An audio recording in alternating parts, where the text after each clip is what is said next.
Alright, good afternoon from Willow Beach. I survived. I made it through the ridiculously long stretch that I just got through. Slept for 15 hours, and here I am at Willow Beach.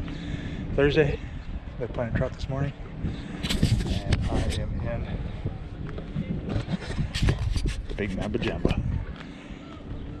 Jackson BigRig FD with the Mark IV. It's pretty much the only thing I'll bring here. Well, right now it's pretty much the only thing I have to bring here. But that's going to change pretty soon. More on that later. Got the motor tonight. And it's sitting like, yes, I know it's pointing backwards. I set it up like that, so I just step into it right here. Dink. Kneel on the chair, back my way away from the dock. Standing up so I can look down into the water so I don't run into anything. And I sit down, spin the motor around, and off I go. But we've got the usual suspects for Willow. There's suspect number A1 right there. That is the fire trout, because that thing is straight fire. Got this one, which has done really well.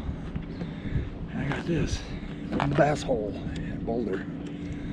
I think that's the one that I caught the last fish on here. It's a big old glide bait. It works really good. I'll have to get another one from him. Hopefully we won't lose any lures tonight. Hopefully we get some fish in. I'm just doing a once over. Make sure I got everything. Oh, I gotta get another rod holder out. Pretty much set, rigged and ready. As always, I'm in compliance with the Lakemead National Recreation Area filming guidelines. Let's not worry about that. Let's just go out there where them little boats are right there and find us some gigantic fish. Here we go. Stick around. Could be good. I'm trying not, do a whole bunch of filming in the dark, but even if I do, I got that thing to point right at me and light myself up. So, I think I'm good. I think I'm ready. Here we go. Stick around. Got the motor turned off. I see you. He's right over there. Keep it tight. See him splashing? I was just about to turn this thing around and head for the dock. Because I'm out here going, what are you thinking? Well, this is what I was thinking right here. Oh, no, no, oh, yeah. No, no, no. Get it out your system.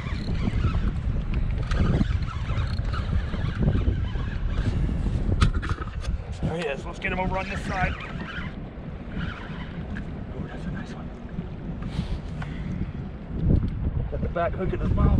We're going to spot lock you right here. Nope, that's not what I wanted. That's what I wanted.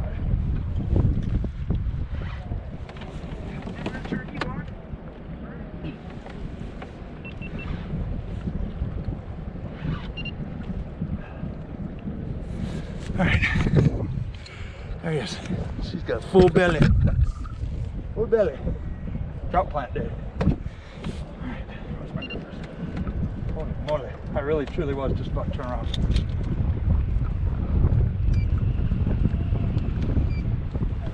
Tower spot lock.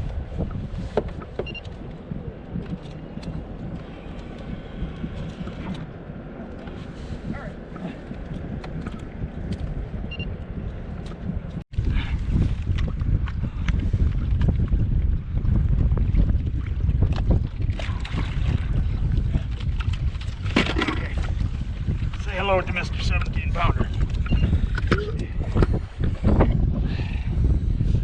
This is 17-pounder. That's a big mama. Look at that. Look at that full belly. Alright, we're gonna get back in the water. Alright, that took a little bit to get her in the gripper. There she be!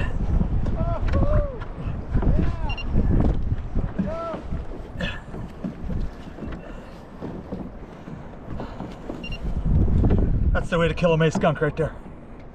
Woo! Yeah!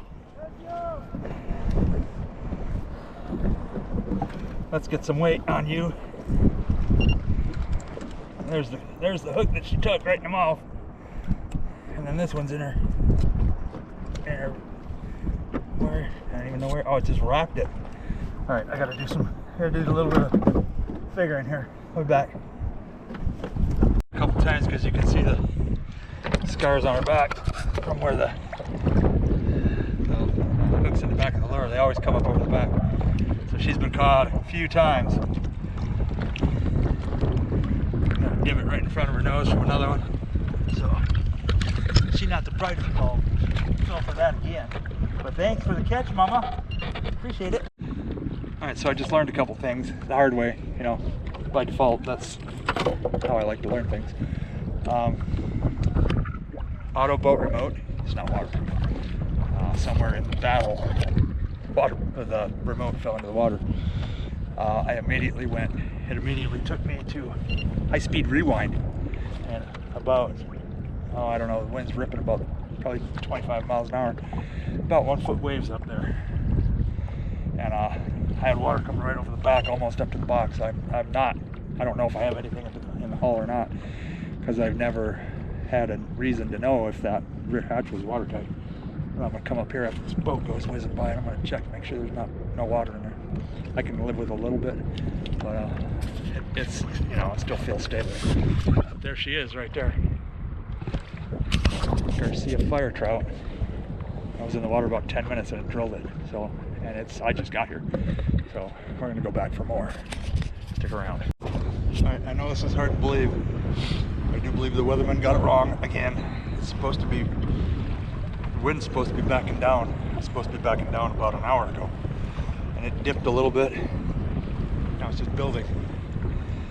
And heading downriver, just barely pedaling. And to overrun the current, I'm at 3.2 miles an hour. I don't think anything's gonna hit it that fast. But I've got the one 17.5 pounder going upriver. All right, I gotta go on a little bit of a tangent about the auto boat here. I know Justin will make it right. I have no doubt about that. It was working fine. The remote fell in the water. I probably should have had it around my neck, but I don't like things around my neck on the water because I think it's a recipe for disaster. And it shorted out. It went right straight to, it worked a little bit, but you had to really mess with the buttons to get it to work.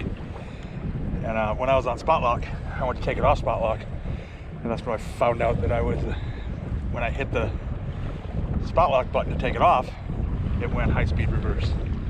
And with my finger wasn't anywhere near the, you know, the spot lock button and the accelerate button are on, they're about 1.5 inches apart. So, and I had to reach around here in the battery box and unplug it. And I messed with it for a while and got it to work.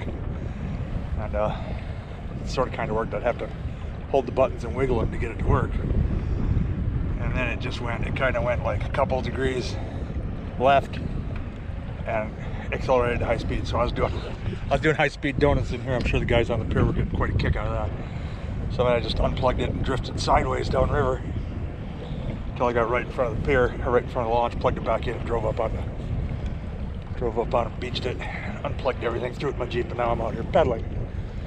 But this is the time of the night that the current picks up and the wind is not backing down. So I'm gonna go downriver a little bit, loop around, go through one of my honey holes, put a fork in it. So we'll come back from, if we catch anything, which isn't entirely out of the question. This is one of the best times of the day to fish here, this in the morning. Well, we'll come, if I don't catch anything, we'll come back from the launch when I get out of the water. All right, so pretty much shorted out my auto boat system. Not really happy about that. So I had to pull in, take the battery out, take the motor out, take the brain box out, put the rudder on, determine that there is no water in the hull, because I was like going 4 miles an hour backing into the waves. I have water coming up over the tail, but there's no water inside.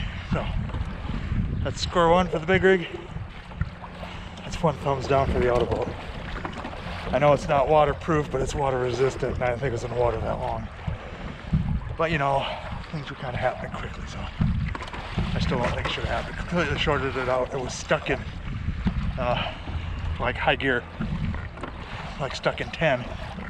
And I never even made it to 10. It wouldn't turn on, wouldn't turn off. Had to reach around and unplug the motor to keep from running into this wall right here, right there. Bink. And dropped the pedals and backed away from it, and then drifted down, and then went up to the dock, got my Jeep through the motor and the brain box in. And we're heading back upriver. Well, I got a 17 pounder, 17 and a half actually.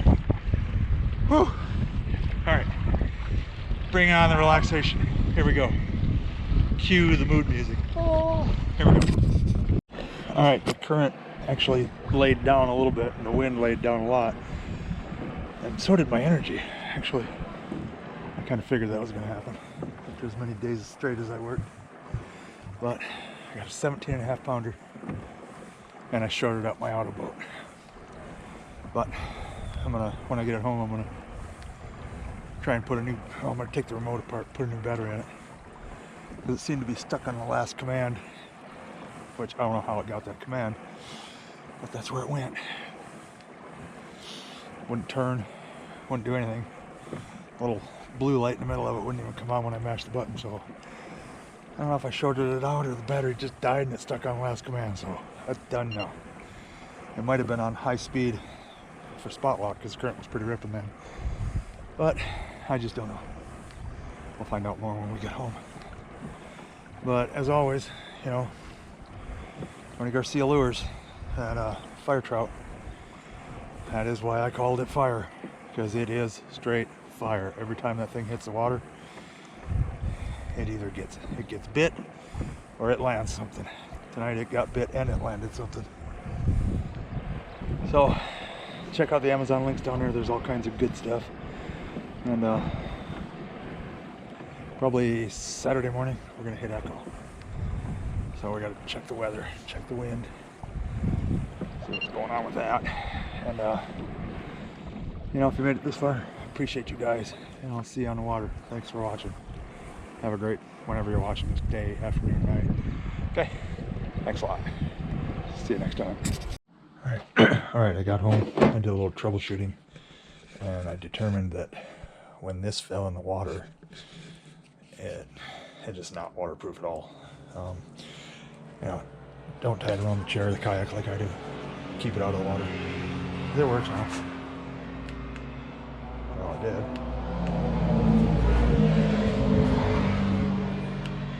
Had it working. Now, see, it's not even lighting up again. So, but I know how to fix it.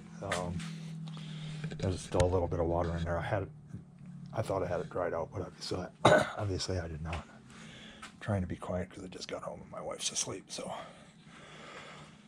anyways, it's if it gets wet, take it apart, throw it in some rice, and it'll be fine. But I really thought it was working again. I had it running, but there's still some moisture in there, and when I closed it back up, that moisture is just getting into everything. So I'm going to leave it open all night and put it together tomorrow, and it'll be fine. So keep it around your neck, even though I'm against it. You kind of gotta. Other than that, it's a great system.